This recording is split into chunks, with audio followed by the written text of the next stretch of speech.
Баршаңызға сәлем достар. Бүгінгі видеода балаларға арналған осындай ерекше стильдегі ойынның құрастыру жолын көрсететін боламын.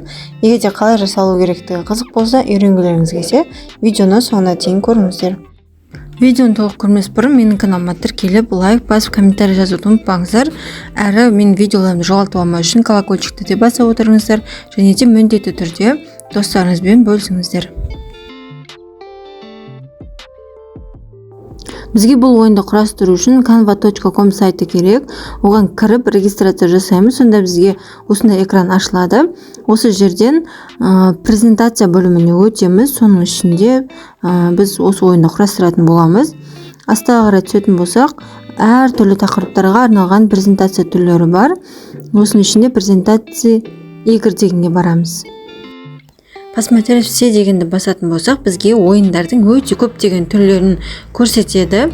Барлық шаблондар дайын тұр, тек қана сөздерін өзгертіп балаларға көрсете берсеңіздер болады. Түстерін де, суреттерін де ауыстыруға болады, бірақ барлығы негізінен осы фондарға сай дайындалып қойған. Мұнда шетінде сары кішкене коронаның суреті тұрады. Егер ондай сурет тұратын болса, ол Pro, значит, ақылы түрдегі шаблон болып табылады. Енді осы жерден тегін тұрған шаблонның біреуін таңдап, мышканың сол жағымен үстіне бір рет шертеміз. Осындай экран шығады. Астыға қарай түсетін болсақ, тағы да басқа дайын тұрған шаблондарды шығарып береді. Біз қазір изменить шаблонды басып, осы ойынға өзгерістер жасап көрейік. Неке осындай экран ашылады. Мына применить 20 страниц деген тұр. Осыны басатын болсақ, бізге толықтай осының 20 бетін экранға шығарып береді. Барлығын өзгертуге бола береді. Ал енді жұмысқа кіріссек, мұнда экранда көк түсті жер тұр. Осының үстін басатын болсақ, неге 4 бұрыштың ішінде көк түс тұр. Осының үстін басамыз. Сол кезде бізге көп деген осындай әдемі түстерді шығарып береді. Осының ішінен кез келген таңдап түсін ауыстыра беруге болады. Өзінің түсіне қалдырайын. Енді келесі кезек мұнда тұрған смайликтерді ауыстырып көрейік. Үстін басамыз. Сонда бізге жоғарыда анимация деген тұр. Соның үстін шертсек, бізге дәл осы смайликтен қалай шығу керек екенін өзгертуге болатын. Неге осында экран ашылады. Осын кез келгенін таңдаймыз. Ал мүлде анимацияны алып тастағыңыз келсе, ең астында тұрған удалить анимацию дегенді басатын боламыз. Ал егерде бір жұмысты қате жасайтын болып, немесе қайтадан артқа қайтарғыңыз келсе, мұнда жоғарыда тұрған екі жаққа қараған стрелканың сол жағына қарай басатын болсақ, жасаған ісімізді артқа қарай қайтаруға болады.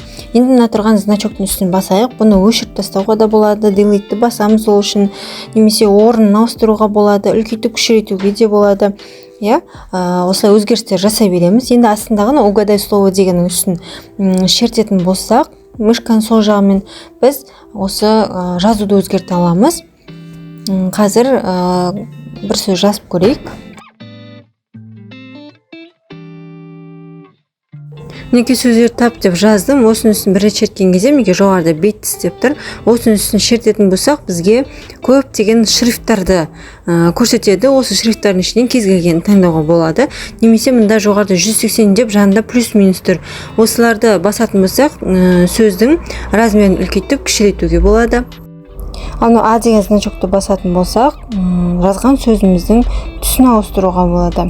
Және де көріп тұрғандарыңызда, мұнда жоғарыдағы мына тұрған значокты бассақ, біз сөздің орналасуын өзгерте аламыз. Дәл ортасына, солға немесе оңға ауыстырамыз. Енді эффекті дегенді басатын болсақ, біз сөзге кішкене эффект береміз. Көлеңке түсіруге болады. Ал анимацияны басатын болсақ, біз осы сөздің шығуын өзгерте аламыз. Кішкене қозғалыс береміз, анимация қоямыз, немесе мүлде алып тастауға болады. Ол үшін удалить анимацию дегенді басамыз. Енді смайликтің артындағы фонның түсін өзгертейік. Ол үшін үстіне бір рет шертеміз. Жоғарыда 4 бұрыштың ішінде тұрған түстердің біреуін таңдап, өз қалауымызша өзгертуге болады. Қателескен жағдайда жоғарыдағы стрелканы басамыз. Енді келесі бетке барып, мұндағы суретті ауыстырып көрейік. Суреттің үстін бір рет шертіп, удалитті басатын болсақ, удалить изображение или удалить рамку деген шығады. Бізге удалить изображение дегенді басқан дұрыс. Енді осы жерге біз орнына сурет қойып көрейік. Ол үшін мінекей қара жолақтағы сол жақтағы загрузки деген жерді басамыз. мында загрузить файл деген тұр. Соның үстін басып өз қалаған папкамыздан қалаған суретімізді загрузить етіп аламыз. Содан кейін астыңғы жаққа ол жиналады. Мінекей мына суреттер сияқты. Осы жерден таңдап аламыз. Мен қазір мына таудың суретін басайын. Суретті мышканың көмегімен жылжытып, бағанағы рамканың үстіне қарай апарамыз. Сол кезде сол рамканың размеріне қарай өздігінен қойыла кетеді. Мінекей өте әдемі болып шықты. Бізге осылай әдемі көріну үшін рамка міндетті түрде қажет. Тағы да қосымша элементтер қосқыңыз келсе, сол жақтағы мінекей меню жолынан элементы деген жерге барасыз. Поискқа керек сөзіңізді жазасыз. Сізге керек заттың барлығын шығарып береді. Фото, видео, график түрінде де шығарып береді. Мысалы, мен мына жерге стрелка деп жазатын болсам, мінекей өте көп деген түрлері бар. Мен осы жерден графика деген түрін таңдап, показать все дегенді басатын болсам, өте көп деген түрлері шығады. Ақылы түрі де шығатын болады. Осының ішінен біреуін таңдап, жай ғана мышканың сол жағымен бір рет шертсеңіз жеткілікті. Бұның да түсін ауыстыруға болады. Өздеріңіз қалаған формаға ауыстыруға болады. Өте мүмкіндіктер көп. Ал жалпы бұның дизайны ұнамаған болса, ең жоғарғыдағы сол жақ шеттегі дизайн дегенді басатын болсақ, басқа да ойын түрлерінің дизайндары сіздерге шығатын болады. Ақылы түрі болса, жанында мінекей про деген жазу шығады. Осының ішінен өзгертіп алсаңыздар да болады. Осылай өзгертулер енгізіп болғаннан кейін оң жақ жоғарыдағы поделиться дегенді басатын болсақ, сәл астыға қарай түссеңіз скачать деген тұрады. И осы жерден тип файла деп тұр. Осының үстін басып, кез келген типке ауыстыра аламыз. Кейбір типтерді қабылдамау мүмкін, бірақ сізге оны ескертеді. Сондықтан барлығын қарап шығамыз. Осы жерден ұнаған типті таңдап скачать ете берсеңіздер болады. Мінекей дәл осылай балаларға арналған ойын түрлерін осылай креативті түрде ұсынсаңыздар болады. Осындай ойын түрі ұнаған болса, видеоға лайк басып, комментарий қалдыруды ұмытпаңыздар. Және де осы видеомен достарыңызға да бөлісе отырыңыздар.